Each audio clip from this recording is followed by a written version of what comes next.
So if you guys haven't been keeping up, here's a brief summary. I'm Autumn. I worked as a waitress at a diner for 6 years. I've encountered strange things which I decided to tell you guys about. Jay, Loretta, and I were, of course, waiting for customers to show up just like always. The door opened at 2 in the morning. Jay and I got up to greet our customer. There was about 4 very hairy men walking in. They were about 4 feet tall, and I'm 5'5", and Jay's 5'7". The height wasn't a problem, but underneath all that hair, it looked like they had gray skin. One man even had spikes sticking out from his head and back like a porcupine, and all of them had snouts like a dog's. "Hi, welcome," I greeted the men. One of the men grunted at me, and the 4 of them went to the counter. Jay and I passed the menus while Loretta went to the kitchen. "What would you like to drink?" I asked. "We'll take iced tea," the man with the spikes sticking out said. He had a deeper voice than I expected. The others just grunted at me, so I guess they weren't the talkative type. I went to the kitchen. "What type of creatures are they?" I asked, looking at Jay and Loretta. I filled the glasses with iced tea. "I think they're Pukwudgies," said Loretta. "One of my online friends lives in Delaware and told me about them a while back." "You should be careful about who you talk to online," said Jay. "There might be creepy weirdos out there." "Worse than you," Loretta joked. I suppose that Jay could be considered creepy. He had shoulder-length black hair, his lip ring, and the 2 scars on his neck could classify him as creepy. He also was very good at lurking and looming. He did have a bit of an off-putting aura, so I guess I can see why some women didn't want him serving them. But other than that, he was a really friendly guy. However, considering the way I wear my makeup, I probably wasn't any friendlier looking either. "Yeah, worse than me. Some guy might show up at your apartment and hug you without permission," Jay said, and then he looked at me.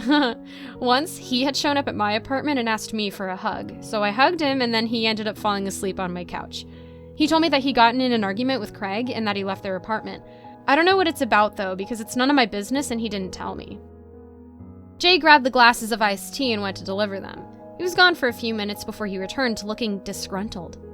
"What's wrong with you?" Loretta asked. "They set some napkins on fire," said Jay. "They didn't even use a match or lighter, it just happened." "Ooh, okay, that was a new one." "Oh, that's strange," I said. "Did you put it out?" "They put it out when I told them that they can't light fires in the diner," Jay said. "Also, they said that they weren't ready to order yet. I'm gonna go give Sasquatch his food." "Oh crap, I forgot about that," I said. Jay grabbed the box of raw meat, a garlic necklace, and went out back. "Does Craig and Roxana know about the diners here?" asked Loretta. I shrugged. "Probably not. If your boyfriend comes home and tells you that he had to serve Pukwudgies, harpies, hags, and a Cerberus and got attacked by a vampire, would you believe him?" "Probably not," said Loretta. "I mean, if he has some scars on his neck like Jay, how long have they been dating?" I thought about it. I think Jay and Craig have been together for about a year and 2 months, maybe? And they've been together with Roxana for about 10 months. I looked at Loretta. "Why? You plan on telling your boyfriend about our customers?" "Maybe if we're together for a lot longer than a month," she said. "Do you know why Jay hasn't told them yet?" "I think if I told them that I served Pukwudgies at the diner, they'll think I'm either on drugs at work or that I'm losing my mind. And if I had pictures, they'll say it's just photoshopped," Jay said. "And if they believed me, I don't want them to talk me into quitting because they'll probably say that it's dangerous." He shrugged. "They might not," said Loretta. But Jay's like, "There's the word, might."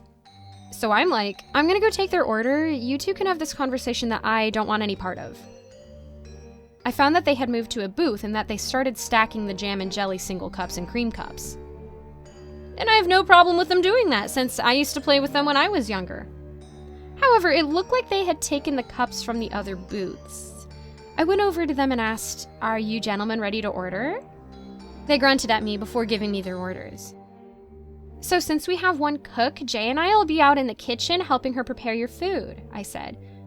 "Either of us will come back and see if you need your tea refilled." "Sure," said the porcupine Pukwudgie. I nodded and went to the kitchen. "Did they light anything else on fire?" asked Jay. I shook my head. No, they're using all the assortment of jam and jelly and creamer to make a tower. Shoot! I'm gonna have to sort that out! Exclaimed Jay in frustration. Tell me about it, I said. Do you need help falling asleep? Asked Jay. So I said I'd rather not hear you tell me about it. So we got to making their food before we went to deliver it. The Pukwudgies had moved the jam and jelly cups to the floor. They had used the cups, creamer, condiments, napkins, and napkin dispensers to make a tower, which looked a bit lopsided.